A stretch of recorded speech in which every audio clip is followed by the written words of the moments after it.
Back in Akron, Sally and Ed sat downstairs, savoring the silence that had settled over the house. For once, Cyraxx's rants and shrill shouts were absent.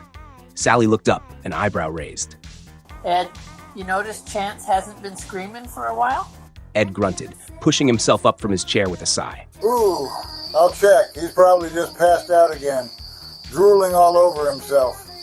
He climbed the stairs, heading toward Cyraxx's room. As he approached, he noticed the door was half off its hinges, splintered and cracked. His eyes narrowed. Stepping inside, Ed took in the scene. Cans of Faygo spilled across the floor, sticky patches already attracting flies, clothes and junk tossed everywhere, posters torn down, and a shattered cup against the wall. And of course, no Cyraxx. Ed let out a long, frustrated sigh. Damn it, Chance! He muttered, shaking his head. So the trolls had finally done it. They'd come here, tore up his room, and took him away. Ed wasn't sure if he felt relief or annoyance at the prospect, but his immediate concern was the mess. Now, on top of everything else, they'd have to clean up this wreck before the smell drove them out of the house. Turning to go downstairs and call the police, something caught his eye. A glint of gold on the desk. Curious, he approached and saw a hefty gold bar perched on top of Cyraxx's smashed keyboard.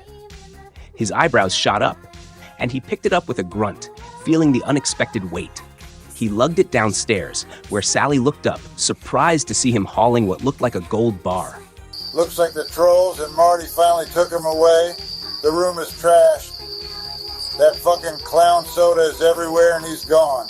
Ed grumbled. But this was on his desk. Do you think they left it for us? Sally's eyes widened as she took in the bar, her gaze shifting from it to Ed's face. They stared at each other in silence for a moment, before Sally broke it, her voice low. We're gonna probably have to call the cops. They're liable to think we killed him when they stop getting calls about Chance. Do we have to tell them about this, though? Ed chewed his lip, weighing the options. If we do, He hesitated, casting a glance back upstairs. they'll probably take it as evidence or something.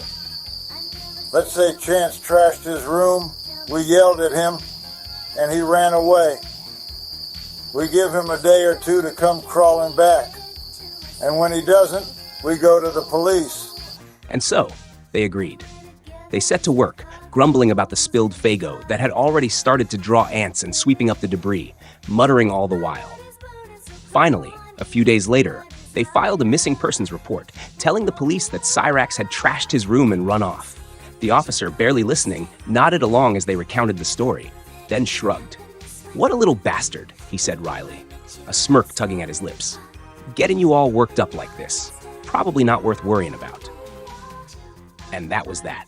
The police were satisfied enough, making no further inquiries. Epilogue.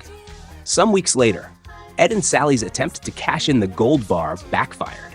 A local jeweler inspected it, only to reveal the truth. It was lead, clumsily plated in gold. The authorities caught wind of their attempt to pawn off the bar and, suspicious of their strange story about Cyraxx's disappearance, slapped them with a fraud charge. In the end, Ed and Sally lived unhappily ever after, saddled with fines and the ever-lingering stain of disappointment. Their lives continued on in the quiet misery of the aftermath, a far cry from the freedom they might have hoped Cyraxx's absence would bring. The end.